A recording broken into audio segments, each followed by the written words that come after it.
Fala galera, esse aqui é o Com a Palavra Cast. A gente está em mais um episódio de variedade, na verdade, o primeiro episódio de variedade, porque o primeiro episódio nós conversamos sobre a estrutura do podcast, as intenções do podcast. E o primeiro episódio de variedade oficial, na verdade, é com o professor Alexandre, que também trabalha aqui no com a Palavra Cast. Fala, Giacomo, beleza? Fala, galerinha de casa, tudo bem? Tudo certo?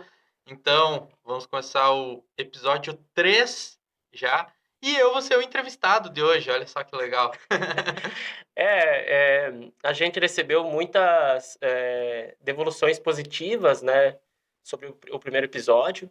Como a gente falou, né, muitas coisas têm que ser melhoradas, mas assim a esmagadora maioria foi falando coisas positivas e esperando muito sobre os episódios de variedade mesmo, assim. E lógico as entrevistas com os empresários, que vai ser um ponto muito alto do nosso programa. Então eu quero iniciar as perguntas para o professor Alexandre para falar algumas coisas sobre o trabalho dele, que cada vez eu me surpreendo mais quando a gente conversa. Esse foi, na verdade, se eu não me engano, a primeira entrevista que ele falou que poderia ser feita Sim, sobre as paleotocas. E exatamente. aí, primeiro eu sou professor de história, eu tenho formação em geografia também, mas em geografia eu não atuei tanto. Mas o Alexandre, ele tem um currículo muito interessante a respeito disso. Então eu queria que ele falasse primeiro do currículo dele, para depois a gente saber, afinal, o que são as paleotocas, porque isso é uma coisa bem interessante e existe muito na nossa região. Então eu gostaria, Alexandre, que tu falasse sobre isso. Muito bem, Giacomo, muito legal. Obrigado por todas as palavras, nossa.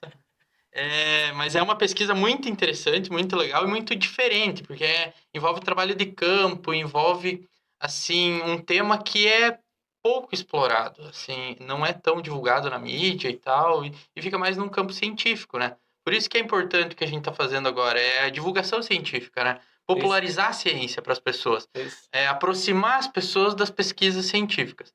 Então, eu sou professor de geografia, sou efetivo aqui no município de Mondaí, mas a minha formação é licenciatura em Geografia pela Universidade Federal da Fronteira Sul, em Chapecó, que eu finalizei em final de 2018.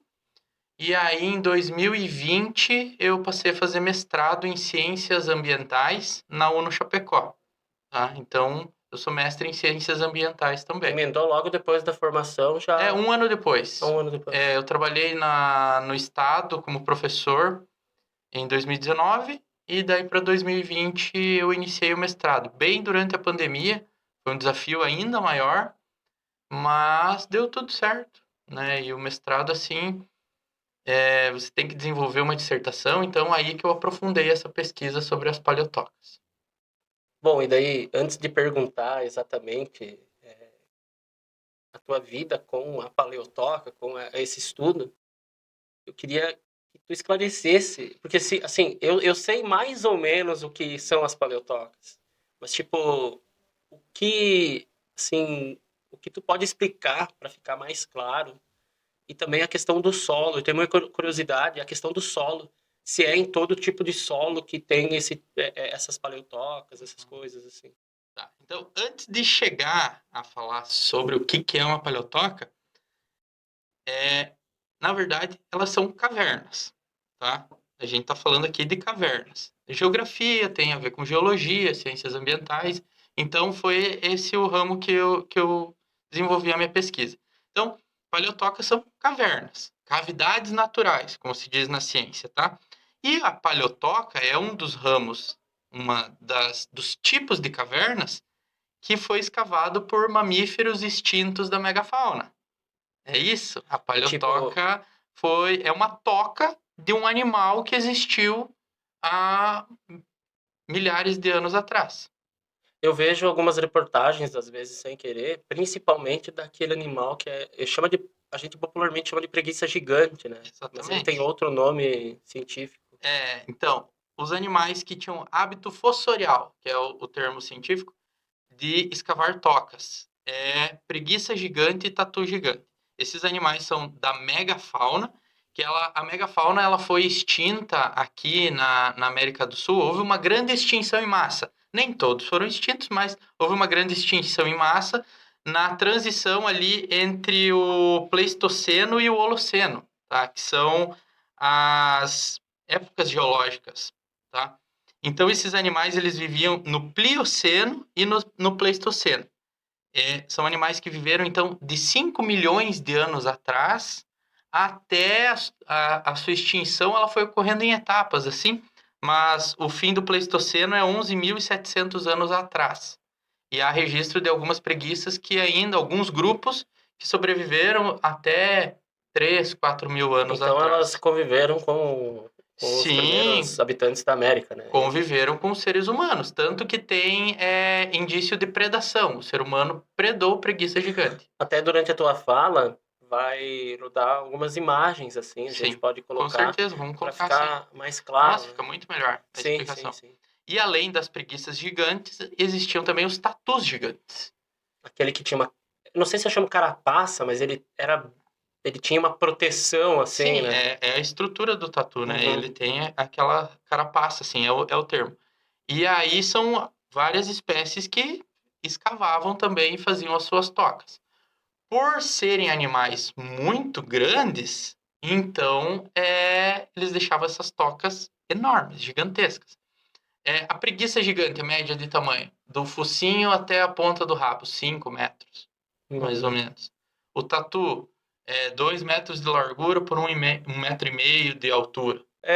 Alexandre, se tu pode assim falar mais sobre a questão das espécies, quais são as espécies? Então, dentro das preguiças gigantes, eu tive que trazer minha colinha, né? Porque esses nomes são difíceis. As preguiças gigantes, espécies que tinham o hábito fossorial de fazer tocas. Notrotherium, Glossotherium robustum e Catonix cuvier. Esses são os nomes científicos dessas espécies. E todos esses existiam aqui no continente americano? Isso mesmo. As preguiças gigantes, elas são originárias da América do Sul. Porque houve um período em que a América do Sul ela foi uma grande ilha, vamos dizer assim. Era um continente isolado. E aí, com o surgimento do Istmo do Panamá, ali América Central, que houve a ligação com a América do Norte e a América do Sul. E houve essa migração de animais. Uhum. Tá? Mas as preguiças são originárias aqui da América do Sul. Entre os tatus gigantes tem o Pampathério, o Propraopus grande e o Propraopus grandes, tá? E esses são as espécies então que escavavam as paleotocas. Assim, dentro do ramo de cavernas, para a gente entender, o que é uma caverna? É qualquer assim buraco que foi esculpido, escavado por meios naturais e que caiba um ser humano. Essa é a definição, De assim, caverna. de caverna. Cabe um ser humano lá Inclusive dentro? aquelas que subaquática, né? Sim, tem também. Sim. Então, se um ser humano consegue entrar lá dentro, é uma caverna. Dentro das cavernas a gente tem a caverna mesmo, que a sua profundidade é mais longa do que a sua altura. Uhum. Temos abrigo, que daí a profundidade dela é menor do que a altura, e o abismo é quando é vertical. E aí dentro desse ramo a gente tem as paleotocas. Assim, às vezes a gente acaba pegando alguma informação, né? Hoje em dia é assim, né? Mas há alguns anos atrás, eu vi uma reportagem que alguns grupos humanos, eles chegaram a se abrigar nas paleotocas, e aí eles fizeram desenhos, pinturas rupestres nas paleotocas, que provavelmente já não tinha mais aquela preguiça gigante, e eles adentraram e ficaram lá. E, se eu não me engano, até foi na região amazônica. Mas, assim, existem algumas outras evidências, até do contato entre essas espécies. O ser humano caçava esses animais que faziam essas paleotocas? Sim. Então, tem registro fóssil o fóssil da preguiça gigante, né, um osso, com marcas de serra, com Oh, marcas. Então, é um indício do que o ser humano predou esse animal. uhum, Sobre o que tu estava falando, se chama reocupação do ambiente. uhum, Então, imagina uma caverna. Tem assim, uma que eu analisei, a primeira parte dela é enorme, salões gigantes, feito por uma preguiça gigante. Essa que tu analisou foi em que lugar? É em Essa- Irani. Deixa eu lembrar o nome dela. É a cavidade linha mimosa. A gente optou por dar o nome das cavernas pelo nome da linha, da localidade, Aham. lá em Irani. E essa, então, ela tinha a primeira parte dela feita por uma preguiça gigante e mais profundo, no interior dela, toda estruturada de tatu. Hã? Então, houve uma reocupação, Sim, né? Conversando com professores e tal, não se tem assim bem certo quem fez primeiro. sim. Talvez o tatu fez e depois a preguiça foi lá e aumentou, Aumentou. ou a preguiça fez e depois o tatu aproveitou e foi mais lá pro fundo. Não sei exatamente, isso ainda precisa mais pesquisa. E sobre a reocupação sobre seres humanos, eu visitei uma lá em Urubici, agora eu não lembro o nome dela, se eu falar eu vou estar enganado, que ela foi feita por preguiça gigante e tem petroglifo na parede, que é aquelas marcas deixadas por povos indígenas antepassados, que é o risco na parede da pedra. Uhum. Não é um desenho. Petroglifo é a marcação, A marcação. fazer Uhum. símbolos e tal na parede. Sim. Então, os seres humanos reocuparam essas paleotocas Tipo, a também. marcação do dia a dia era mais aquilo lá, Isso né? mesmo, muito É. legal. Ah, interessante, interessante. Agora eu quero saber a questão de... Porque eu, cara, tudo que eu tinha visto até hoje sempre era com relação a mais pro norte do Brasil, a região até da Amazônia, assim. Eu nunca tinha ouvido falar, e eu tô sendo bem sincero, por mais que eu conheça o Alexandre há 3 anos, a gente nunca parou, na verdade, para conversar sobre a questão da paleotoca. É, aqui em Santa Catarina, assim, o lugar mais próximo que a gente tem aqui de Mondaí, por exemplo. Tem uma ideia de onde fica? Tenho. Assim, essa do Amazonas, ela ficou famosa na internet, nas notícias, por ela ser muito grande, se eu não me engano. Mas então, paleotoca se encontra em toda a América do Sul, tá? Pode ser encontrado, só que precisa pesquisa científica, né? Uhum. Aqui no Brasil se encontra mais, onde foi mais registrado, esse é o termo correto, Ah, tá. no Sul e no Sudeste, que tem Porra! registro. Aham. E a mais próxima daqui, deixa eu olhar na minha listinha, são as duas que a gente tem em Chapecó.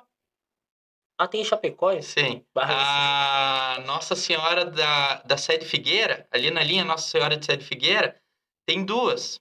Uhum. É um local de visitação religiosa até.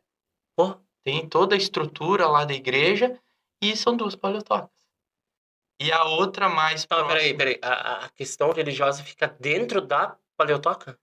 tem altares Aham. dentro da caverna. Mas fora lá é todo um pátio, tem uma estrutura coberta para receber peregrinos e ter toda a questão religiosa. E como que faz para visitar isso? É de livre acesso. Sim. Nossa Senhora. Aham. É de livre acesso. Chega de carro na porta da caverna. Dá para levar os alunos também fazer um trabalho de campo. E quem Você. quiser mais, Nossa, né? todo mundo. É só digitar no Google Maps lá, Nossa Senhora de Sé de Figueira, cavernas lá. Não vai estar como paleotoca, vai estar como gruta, caverna. É, Mas é bem fácil de achar, bem tranquilo. é que nem a discussão de, tipo, que provavelmente não gosta, né? Mas, tipo, ou tu chama de rocha ou chama de pedra, né? Pedra a gente É, taca, rocha a gente estuda. é que nem esse paleotoca ou caverna? Bom, Não, é que é caverna. Ela é uma caverna. caverna. Mas, como foi feita por um animal extinto, ela tem essa determinação de paleotoca. Por quê? Porque ela é um iquinofóssil, Uhum, tá? Então, a gente já entra no ramo da paleontologia, tá? Porque é um registro fóssil da vida do animal, sim. né? A gente não encontrou a ossada, que é o que encontra de dinossauro, que É, é o que todo mundo até porque pensa o sobre. tempo desses animais é difícil fossilizar, né? Porque eles são recentes. Não, acha fóssil. É que É? aqui na nossa região, por causa da rocha, a nossa base geológica é basalto. Então ela é muito ácida, ela decompõe. Ela não forma fossilização. Mas pro sul do Rio Grande do Sul, regiões do Rio Grande do Sul, tem muito fóssil. Muito fóssil. Tigre dentes de sabre, Esse preguiça, aí tem tudo. No litoral também, que é arenito. Que daí é uma rocha sedimentar. Aqui é rocha vulcânica, magmática, né? Sim, Aí ela não preserva. não preserva. Exatamente. E aí outra paleotoca próximo daqui é em Coronel Freitas. Coronel Freitas. Pertinho de Chapecó. Tá certo. É para aquela região. Que são as que eu encontrei. Uhum. Porque, então, falando um pouco da minha pesquisa, como que foi feito? Isso eu quero saber agora, tipo assim, antes a gente tava conversando, né? E você chegou a descobrir algumas dessas paleotocas. Como que chegou nisso, assim? Tipo, descobri uma paleotoca. Não foi assim, né? Primeiro teve todo um estudo e tal, pra saber mais ou menos aonde teria. Uhum. Assim, durante o TCC, lá em 2018, a professora Gisele, um grande abraço, professora maravilhosa, minha professora lá da graduação, eu conversei com ela era da parte da geologia, conversei com ela que eu queria fazer o TCC com ela. Uhum. E aí ela me deu 2 possíveis áreas, 2 artigos para eu ler e ver se eu gostava de alguma coisa.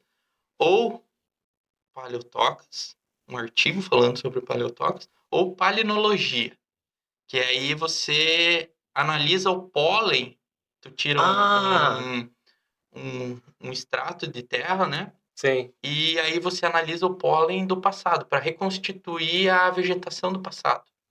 Esse é interessante. É muito legal. Tem vários colegas que fazem essa parte de pesquisa. O meu conhecimento em tudo isso aí é tudo baseado em filme e outras coisas. Não tenho O conhecimento Ivan, nenhum, mas eu já um vi. grande amigo meu, ele fez na Floresta Nacional de Chapecó, Uhum. ele conseguiu chegar a 20 mil anos. Nossa. Reconstituir a vegetação de 20 mil anos atrás, analisando o pólen. Então, é maravilhoso. Isso ajuda para quem, né? Lógico que a gente não vai falar tudo aqui, beleza, e o que isso vai ajudar?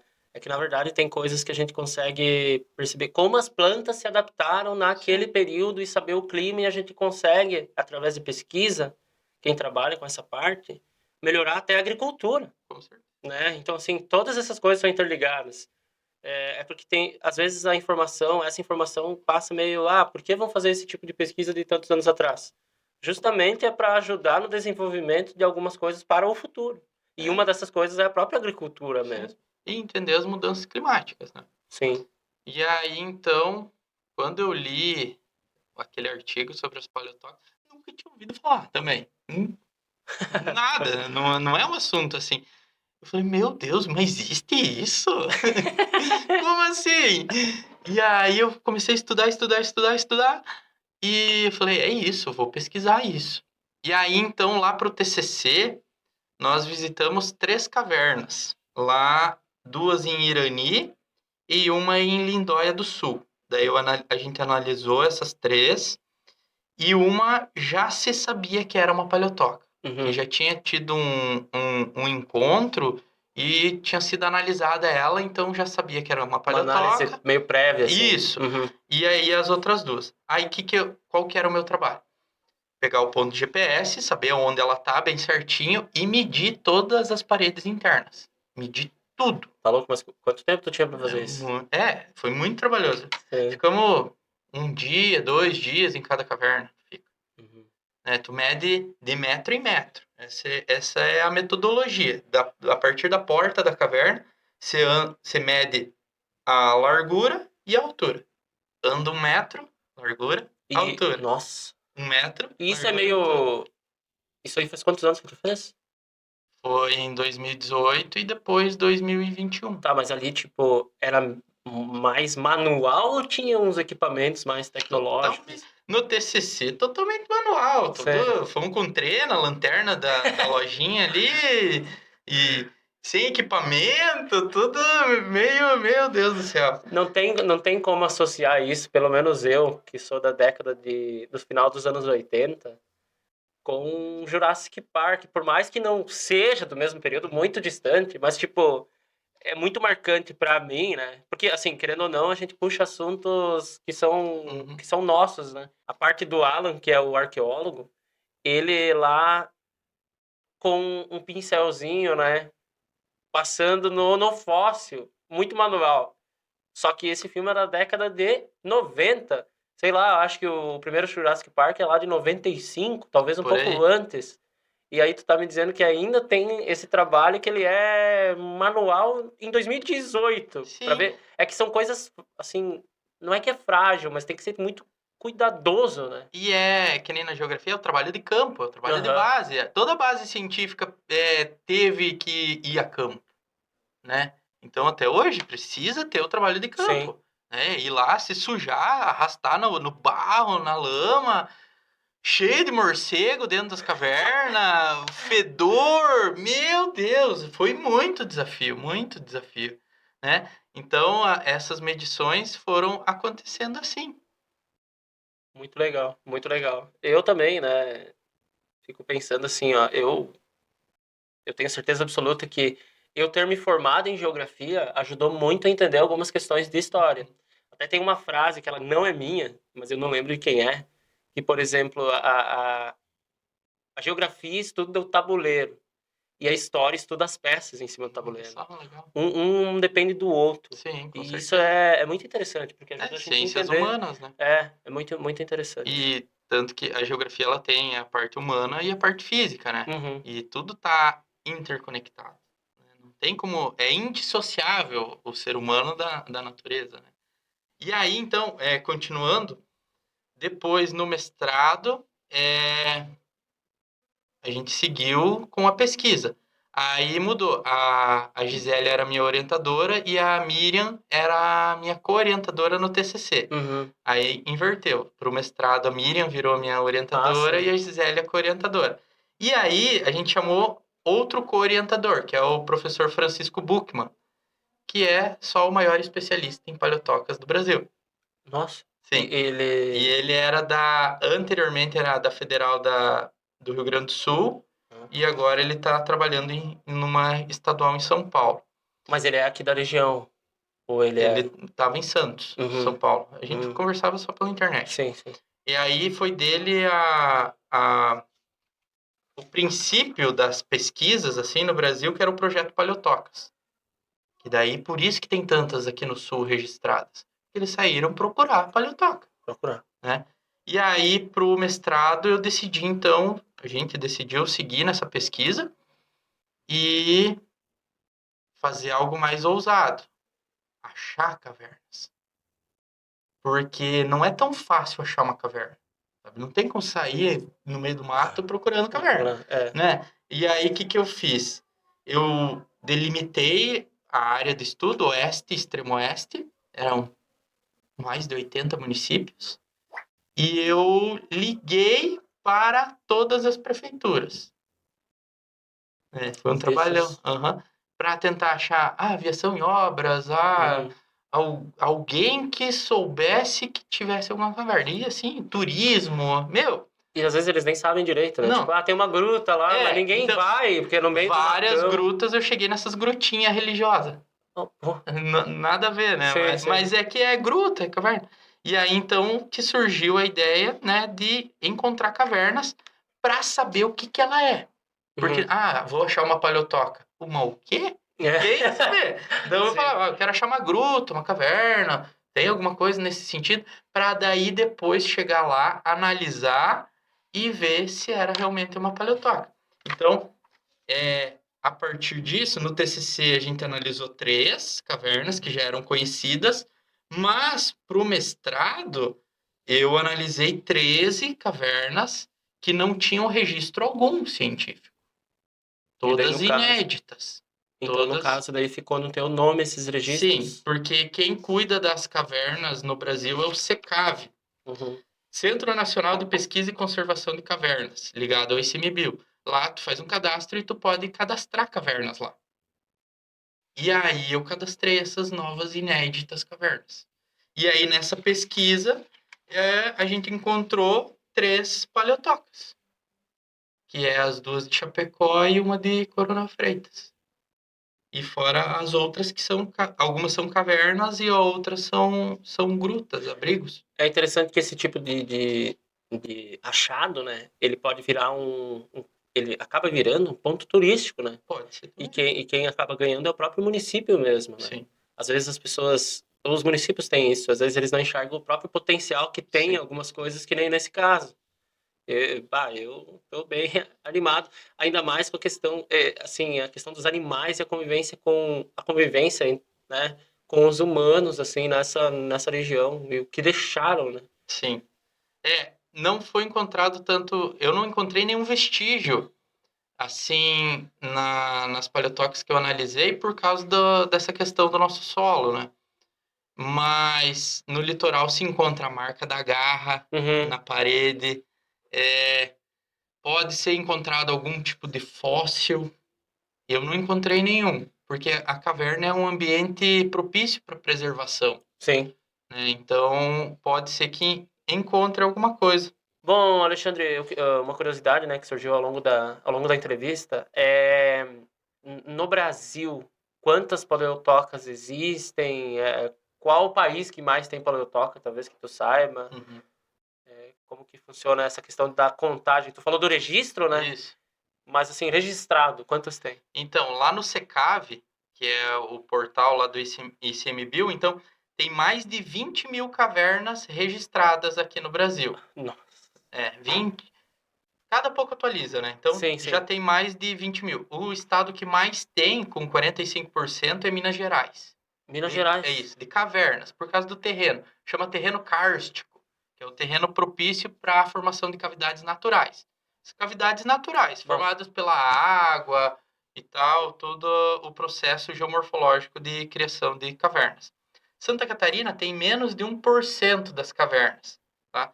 Na minha dissertação eu tenho uma análise bem completa, assim, de todas, da maior parte das cavernas e registros aqui do estado, tá? Só que, assim, como ciência é difícil de fazer, ainda mais no Brasil, né? sim. Sempre complicado. Provavelmente menos de 5% das cavernas do Brasil foram registradas. Nossa. Menos de 5%. Porque em comparação com países muito menores, que nem na França, já tem 50 mil registradas. E como que no Brasil vai ter tão E pouco? uma das mais famosas do mundo, né? Da França, que aparece aqueles fósseis, tem até fósseis, as pinturas rupestres, das mais famosas do mundo. Caverna no mundo todo é sempre linda, maravilhosa. E Sim. tem umas no Brasil que são incríveis, meu Deus do céu. Mas é isso. E aí, sobre paleotoca, aí não tem um registro exato, assim, não tem um filtro lá no SECAV. Uhum. Mas nas pesquisas científicas que eu li durante a minha pesquisa, está em torno de 1.500 a 2.000 que são paleotocas. Então tem muita paleotoca. Muito paleontológico. E aqui em Santa Catarina tem várias. Tem várias. Uhum. Né? Tem várias pesquisas científicas indicando as paleotocas. E eu queria saber assim, ó, porque, né, a gente tá falando de pesquisa científica e tal, né, porque é uma linguagem que a gente conhece.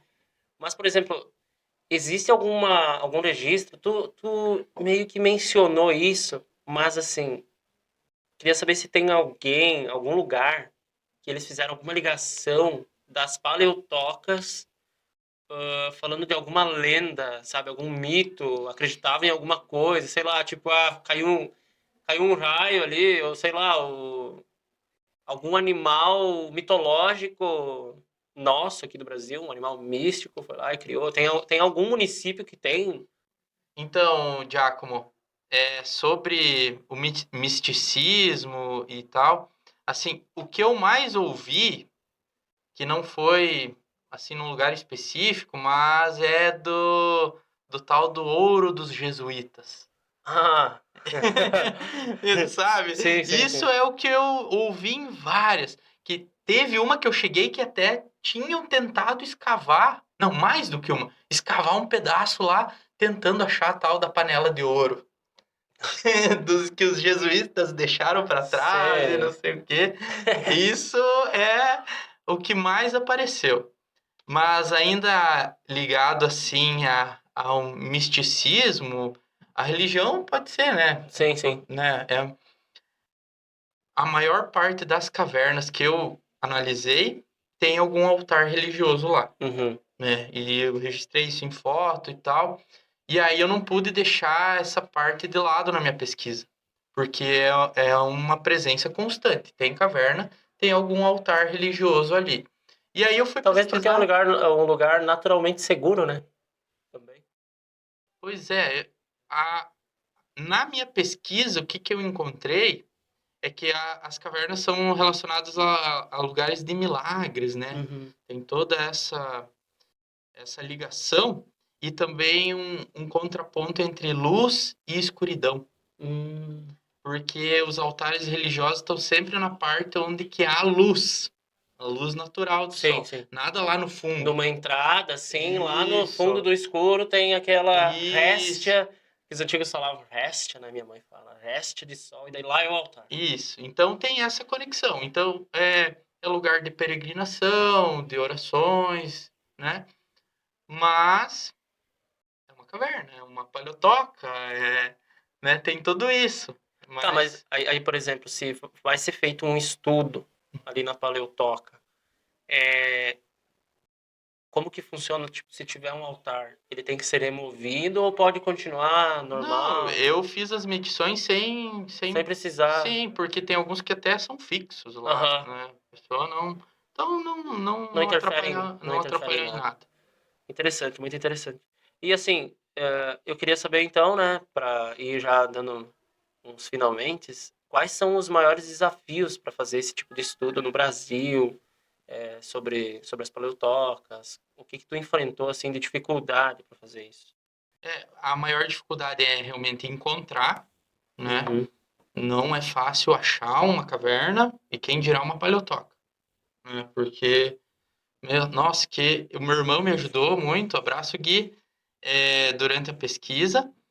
E o que a gente rodou de carro pelo oeste, extremo oeste de Santa Catarina, não foi brincadeira. Mas, assim, a gente ia com a indicação de tal lugar, tem. Às vezes ia a pessoa junto, mas chegava lá, daí não era. Ou era. Então, a maior Uhum. dificuldade é isso. Às vezes é um exagero, né? Exatamente. Então, é encontrar realmente um lugar para tu analisar. Bom, depois dessa conversa aí, né, eu achei muito interessante. Vão rodar algumas imagens ali, né, sobre tanto os animais como as próprias paleotocas. Isso eu assim me fascina, né? Essas coisas assim me fascinam bastante. Eu queria que tu deixasse uma mensagem final sobre esse tipo de trabalho, sobre até a questão da preservação também, né? Uhum. E a importância delas, assim, né, para as pessoas saberem mesmo. Com certeza, Giacomo. É um trabalho muito legal, muito interessante.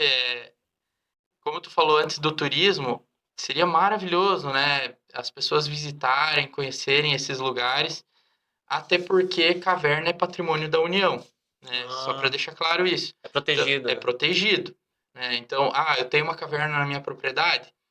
Você pode explorar o turismo, mas precisa passar por um licenciamento ambiental. As cavernas elas têm graus de preservação, Hum, tá?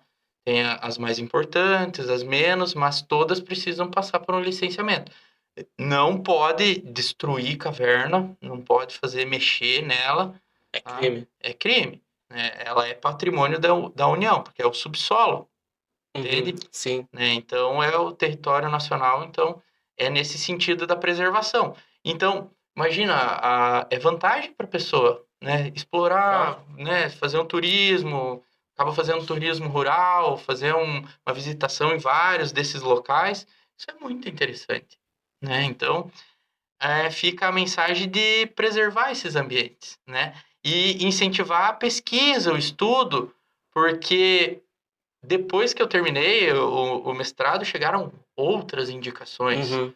né? Mas falta a possibilidade de visitar e estudar, então deve ter muito mais por aí.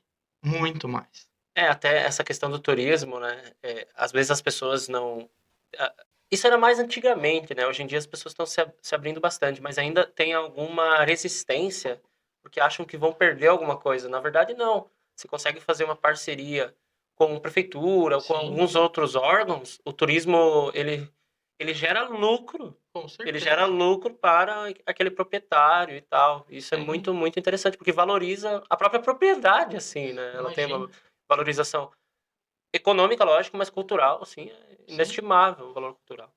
Mas então eu gostaria de agradecer, né? Foi muito, muito legal, muito interessante a conversa.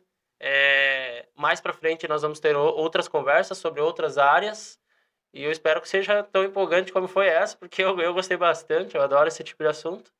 Então quero agradecer a tua participação. A gente tem muito trabalho pela frente Com certeza. e vamos melhorando.